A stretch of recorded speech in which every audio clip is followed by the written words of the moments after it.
Over the last 15 years, smoothies have taken up a consistently increasing amount of shelf space, and sales are now worth up to $500 million a year in the UK, Europe's leading market.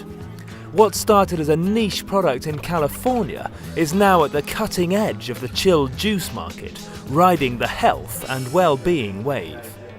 The underlying value, if you like, of smoothies would be this health and well-being trend, which has certainly catapulted the category from nowhere in around 15 years. And with an 84% market share in the UK, innocent drinks are the leading players. From a standing start 10 years ago, their revenue last year was $150 million.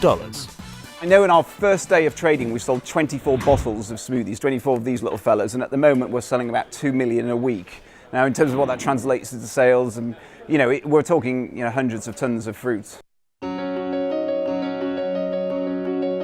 It's a trend that has seen the major drinks players wake up and smell the smoothie, keen to fill a gap in their portfolio, and after several failed attempts at launching their own brand smoothies, Coca-Cola has just invested $50 million for a stake in Innocent of just under 20%.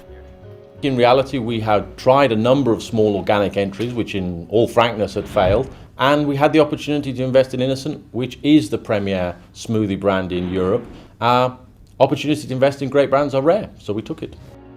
It is the potential for expansion across continental Europe, which was one of the key drivers of the deal. Well, they've demonstrated real solid growth across the last 10 years, and they've created a truly fabulous brand in the UK. And while the smoothie market is not as developed on continental Europe, somewhere between a sixth and a third of the size of the UK, there's very fast growth, and Innocent is gaining good traction across a number of countries. And the cash injection was vital for Innocent to be able to capitalise on their position.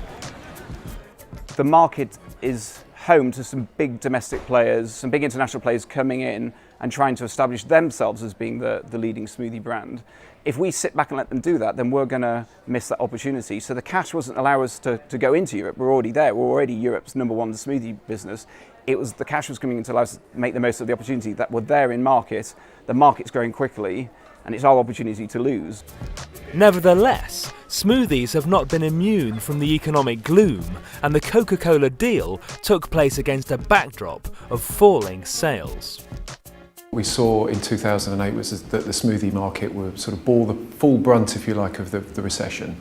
Certainly we've seen this shift in consumer behaviour where the consumer has been trading down, if you like, in terms of value, and I'm not saying that health and well-being have necessarily taken a back seat, but certainly there has been this shift in behaviour for the consumer, and as a consequence the smoothie market lost around 15 million litres last year to reach the year at around about 60 million litres in the UK market. Coupled with rising food prices, it was a perfect storm. 2008 was a bit of a tough year for us. After 9 years of always growing, we did have a small decrease last year.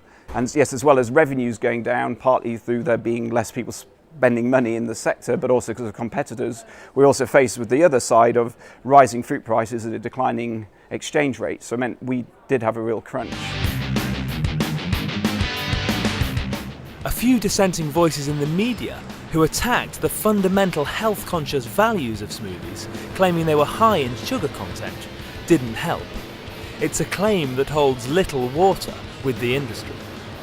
But the way you want sugar is in fruit. You don't want refined sugar in snack bars, in cakes. You want the fructose that's in fruit, which the body breaks down and metabolizes much more slowly. That's not why people get fat. People don't get fat from smoothies. They get fat from chips and junk food and highly processed foods. It's advice people seem to be following.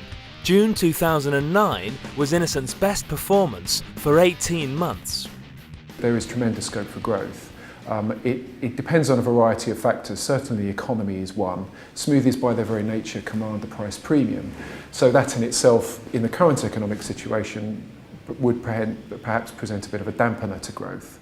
In terms of the longer term projection, one would expect to see fairly good levels of growth because the market obviously is coming from a fairly low base.